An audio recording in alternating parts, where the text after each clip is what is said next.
Hello, Cancer. Welcome to your June 2023 astrology forecast. For those of you who are new here, my name is Jane. So first of all, as we move into June, we are already well on our way into Gemini season. And obviously, as we make our way through June, we have the activation of Cancer, which happy birthday to all of the June Cancers out there. So the sun is here in your 12th house when we begin the month. Later on the 11th, we have Mercury coming into the 12th as well. So I'm not going to say it's like really heavy 12th house stuff, but to have the sun and Mercury, which there's a lot of energy with both of these planets, it's notable. Now, 12th house is usually a place where we need a little bit more rest. We need to disconnect. We need to make a conscious effort to disconnect if we can, right? Turning off our phones, turning off the screens, turning off the noise, going outside, being in nature, doing things that really help you to reconvene within yourself. Prioritizing your mental health, focusing on eating healthy in your nutrition, and just really being in your body and allowing yourself to reset a little bit. Now, later on in June, on the 21st, when the sun comes into Cancer, you're probably going to be feeling a little bit more like yourself, okay? It's very common when we are in the season right before our own to feel a little bit of the drag or the lag. This is the reason why that's very 12th house stuff, okay? 12th house does not necessarily want to integrate into the world. Now, this could be a little bit in contrast. You could have some conflict going on because while the sun is pulling you, in 12th house, it's like a very isolated house. So it's kind of pulling you away from society.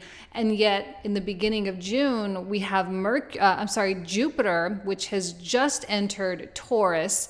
And then we have Mercury here as well. So we still have a lot of 11th house activity, which is a very social house. So you have two things going on. So on one hand, you're going to need to really satiate that part of you that is a homebody or that needs your alone time or that's more introverted. But you also want to give a little bit, to connect with people too. It doesn't have to be every day, all day, every day, but to connect with people to some degree, right? 11th house, friends, groups, association, community, humanity, whatever brings you out into the world can be good. And I think you'll actually find a lot of joy and pleasure in being with people. I mean, hopefully that is the case. Hopefully they provide some maybe new ideas, maybe they stimulate some creativity, or they kind of get your wheels going a little bit, which can be really positive all around. Although I do think, especially on the 11th when Mercury comes into Gemini, you're going to want to pull in just a little bit more and be a little bit more on the domestic side. Not to mention, we also have Venus coming into the second house as well. We'll have Venus, we'll have Mars in the second house. Second house, yes, there's a lot of money concerns that might come up for you. And actually, Cancer, money is going to be big for you, not just through June, but through July, August, and September as well, as we are going to have a Venus retrograde in your second house. So financial concerns are going to be really important. There's a lot of self-reliance type of stuff that might come up, having to take responsibility for things and do things on your own, which again is in conflict with like the community and working together component of the 11th house. There's, self-worth, self-value things here. And there might also be some nutritional food things that come through too. Now, second house, when I say food, I don't mean that you're going to be gorging yourself all day, every day. But with the 12th house, it opposes the 6th house. So there is a lot of physical health type of themes that can often come up, and nutrition is a big part of that. So if there are any modifications that you might want to be making to your diet for whatever reasons, I'm not advocating going on a diet. I'm just saying making dietary modifications if you need to. Probably that's going to start coming up through June as well. But I think for more of you than most, it's going to be financial. Okay, you'll be thinking about your earnings, your income. How do I increase? How do I expand my income? And a lot of this stuff is very private. Second house is not necessarily a social house. Okay, this is a more private house. 12th house is very private. And I do think Cancer is going to be thinking about things, stewing within your stewing, not in a bad way, I guess, percolating, getting new ideas and seeing how they feel, seeing how they fit before you make any real decisions. I think there is a lot of caution in the sky right now, especially as we have Jupiter in Taurus, where people are cautiously moving forward with things and cautiously making decisions so they don't uproot their livelihood or they don't completely disrupt what's stable in their lives. I don't think people right now are wanting to create disruption. They're not wanting to throw everything up in the air and take these huge risks. I think right now it's more about calculated, intelligent, lucrative types of risks, right? You're not going to do something unless you're probably like a good 90% certain that it's going to work out well for you. So there's going to be a lot of reassessment for Cancer during this time. Now, we also have a few retrograde things to pay attention to as well. Well, first of all, like I said, Venus is going to be in her pre-shadow phase throughout June. She officially retrogrades in July, so we're not quite there yet, but we are going to start to see the themes of what she's going to bring about in July, August, and September. So if you do have a big expense or something comes up or there's an investment opportunity or there's something you want to build or whatever the case is, it's probably going to come to light in June. And then throughout July, August, and September is going to be the time when you actually implement or execute on things and make revisions where is necessary. She may have a lot to say also about your sense of self-worth.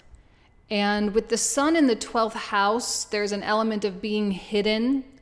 So if you are someone who more naturally feels like you can't get ahead in life, or you struggle with being at the top of your industry or making an income, or you struggle with people really seeing you, this is going to be a time where maybe you're going to have to go inward a little bit and do some adjustment. That's what Venus really likes to do. Okay, she likes to balance things out, and it might be maybe there's a little bit more internal work that can be done, although I don't see this as being hugely, inner child, deep wound healing, shadow work type of stuff. I think it's going to be a little bit more self-confidence, given the fact that this Venus retrograde will be in Leo, building self-confidence rather than dwelling in on the past, working with what you can change and mold in the here and now, so that moving forward things can be easier or things can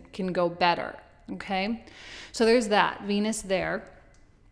We have Saturn retrograding on the 17th, and then on the 30th we have Neptune retrograde. So as the sun makes his way into Cancer on the 21st, right, it'll be Saturn retrograde, sun comes into Cancer, and then Neptune retrograde. I feel that the last week and a half of June is going to be pretty emotional. Neptune retrogrades always bring stuff up. There can often be an illusion that shatters, or there can be some kind of new information that comes in that makes you see something a new way, and that may not necessarily be the best way, but it's more aligned with truth. Sometimes people come into really harsh awakenings during a Neptune retrograde where you see things for what they really are. There can be heightened states of emotion. Cancer, as we know, ruled by the moon as it's connected with our subconscious minds, our physical bodies. There is a heightened state of awareness when the sun is in Cancer. There's an illumination on those darker and harder to reach places within us. And Neptune retrograde is going to add to that sensitivity. So if your body is physically rejecting something or physically wanting or desiring something, it is going to be extremely clear to us. Okay, Cancer is a cardinal sign. It's a cardinal water sign. I often see this as like a tsunami energy that just keeps coming and coming and coming and coming, and it can be this kind of giant wave of knowing, or this giant wave of inherent understanding that comes up within our body, and it can be hard to control. And yes, sometimes it can be a little bit aggravated or irritable and whatnot. I'm not saying all of you are going to have these breakdowns or anything like that. It's just what's bothering you is going to come up. And because that's during a time when Venus is preparing for her retrograde in the second house, self-worth, confidence being in Leo, financial concerns, all of these are cause for a lot of fear or insecurity or whatever. So it's going to surface, and you're going to be able to deal with it and work with it throughout the remainder of Cancer season. So just preparing you for that. Of course, Neptune is in Pisces, Saturn is in Pisces, so we've got a lot of Pisces attention as these planets start turning backwards, a lot of Piscean inertia. And even though there's a lot, it still feels really hopeful to me. Okay, it feels really like there's possibilities, there are opportunities, even if you don't see them quite yet. There's a strong desire for expansion in almost every way. And even though stuff is surfacing, you don't lose hope by any stretch of the imagination. Okay. The final one I want to talk about is Pluto. Now, when Pluto came into Aquarius back in March, it was a big deal. It is a big deal, coming into Aquarius after 15 years in Capricorn. And now he's retrograding back into Capricorn, and he re-enters Capricorn on the 11th, which is the same day that Mercury comes into Gemini. This dipping back into Capricorn, it doesn't necessarily mean that you are going backwards. Obviously, that's not possible, but there might be things that come up that you thought were over, that you thought you had closure on, that you thought you were free from, and Pluto making you realize that maybe you're a little bit more attached to that than you realized.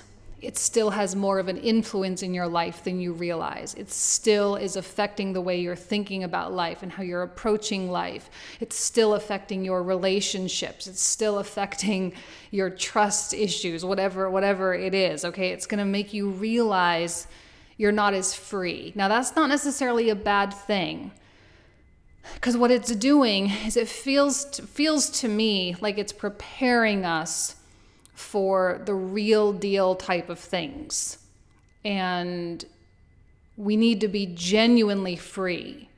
But if we were to just go into something new, that baggage would come with us and we wouldn't necessarily realize. So as it dips back into Capricorn, there can be a lot of illumination of like, I didn't know this was still affecting me, and I genuinely want to be free from it. Remember all this Pisces stuff. Pisces is, I know we always say that like with Sagittarius. I was trying to find Sag. I know we always talk about freedom with Sagittarius, but I think Pisces, there's a lot of desire for freedom as well. It's just harder in Pisces because it's like we don't know how to escape, really. We don't know how to get out. We want it. We want to be able to, to leave and be liberated and to embrace that boundlessness, but it can feel really out of reach sometimes under Pisces. So the good thing about Capricorn is at least it gives you that opportunity to really sever. Capricorn being ruled by Saturn, there is a strong, also Mars is exalted in this sign, so I don't want to say co-ruled because it's technically not correct, but there's kind of a co-connection with Mars as well. So when we think of Saturn and Mars as being the lords of Capricorn, and then Pluto coming back, it's like Saturn and Mars really do like to put an end to things. They like to make sure that things are done and final. Now, this is the first retrograde that Pluto's going to make into Capricorn. He's going to do another one next year. Okay, he comes into Capricorn, then back into Aquarius, then next year back into Capricorn, and then back into Aquarius. The end of 2024, he'll be in Aquarius for good, and we'll never have to deal with Pluto in Capricorn ever again in our whole lives. Okay, so he's coming back into this realm, under the realm of Capricorn, to put final nails in the coffin with things, to establish closure. And with Jupiter in Taurus, again, that desire and need for stability and strength, this is helping you to establish greater degrees of stability and strength through the severance of past situations that have held you back. So this is a transition. It's just a very long transition. Okay? It's a more prolonged process. Everything is prolonged with Pluto. But as he dips back into Capricorn, you'll start to see over the next few months what comes up. And whatever it is that is coming up, you know that that's what is being eliminated in your life so that you can move on. Okay? So that is the gist of June. Also, happy birthday to all the June Cancers out there. I don't remember if I said that at the beginning of the reading, but in case I didn't, happy birthday. And I love you guys, and I'll see you next month. Take care. Bye-bye.